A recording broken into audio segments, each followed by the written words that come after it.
There was a boy,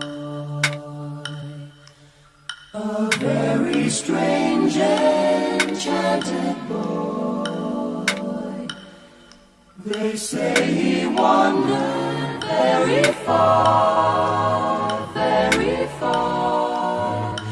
over land and sea.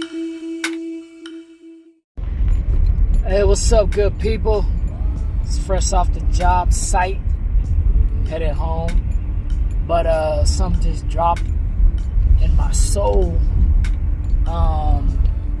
Some advice on my to my spiritual people out here, and I'm talking about people who tap in to the spirit. And so I know you guys have heard me talk about, the gods, ancestors, and the Most High, angels, things like that. And I keep it pretty light because, I think it's obvious reasons, but it may not be obvious.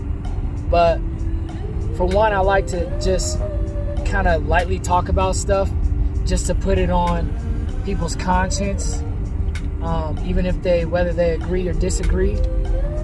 And but I like to just put things out there. I usually, for 99.99%, I don't talk about things that I don't relate to or experience myself. I'm not one of those type of people that just says things to sound spiritual or sound prophetic or sound knowledgeable or anything.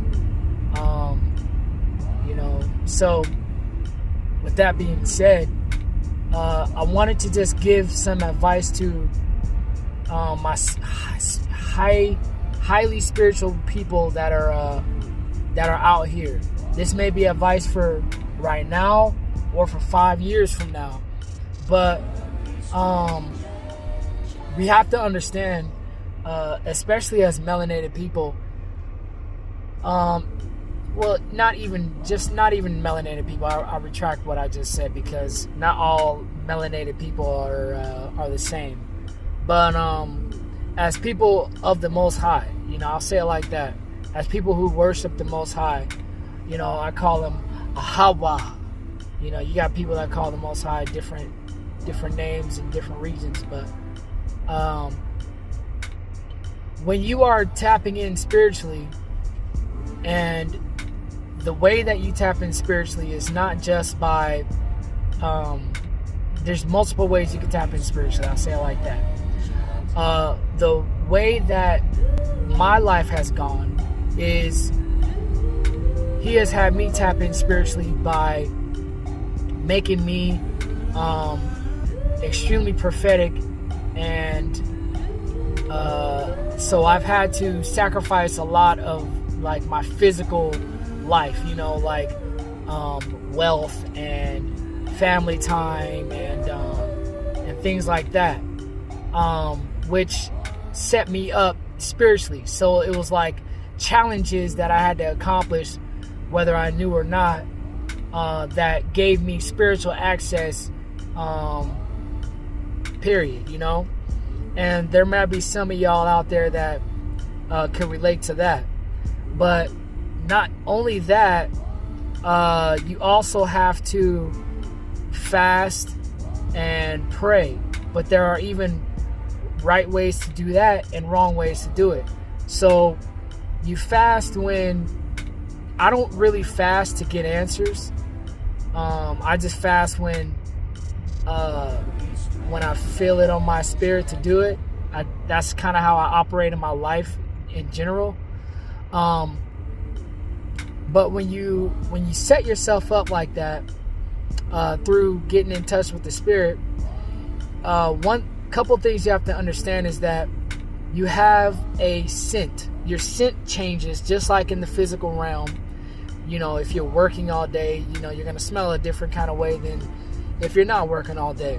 It's the same in the spirit. So your scent changes, and there is a scent in the spirit that people have. And also what changes is the aura around you, the light around you changes, can change, you know?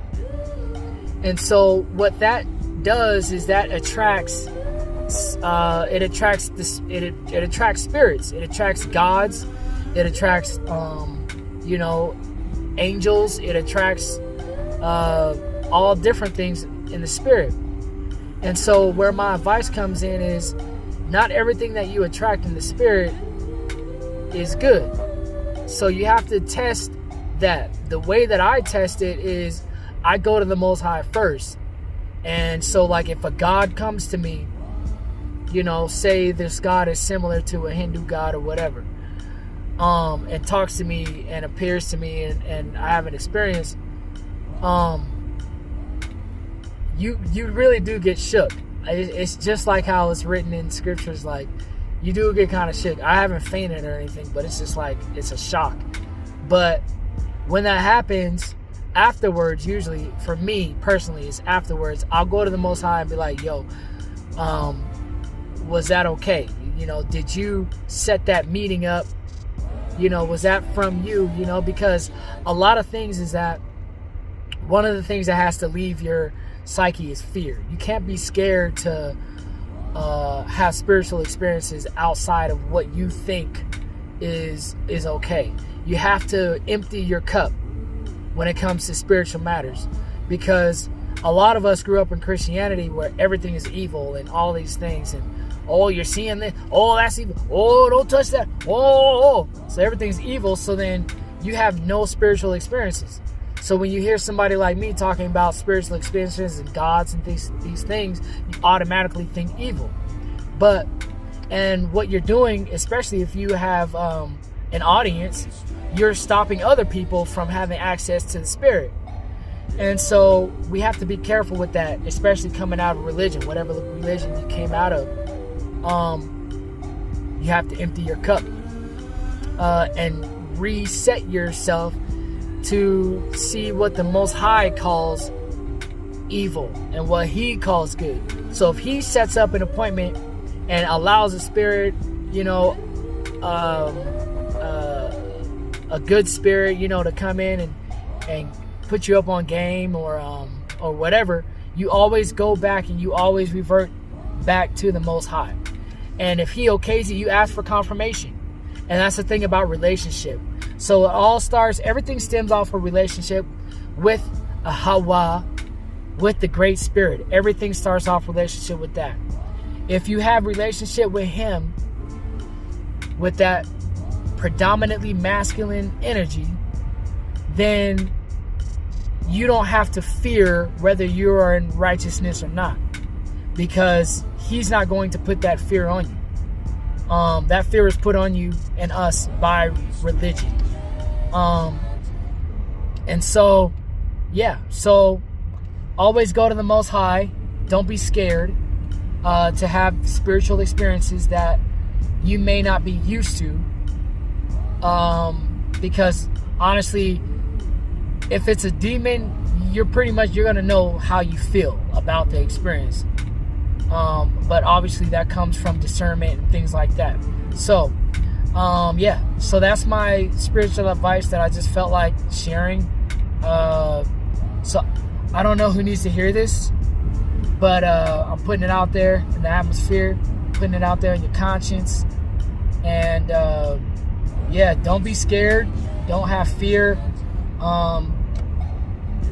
And don't think that you're mixing evil and good and all that, because honestly, we're human and we think we just have all the answers. We read a book, we read a compilation book, the Bible, and think that, okay, we know everything now. And it's like, it ain't that simple, because those books have been tampered with. There's a lot that's been taken out, and then there's a lot that's been put in there and added to it to make us fear really things of the Most High. That's why there's hints of everything in there. But anyway, I'm gonna leave it like that, and leave it for y'all to chew on. And hopefully this is opening up your minds and your souls and your hearts so that way you guys can have access to greater things, and these greater spiritual things don't sound so foreign and taboo. So yeah, I'm gonna drop that and holla at y'all real soon. Peace out.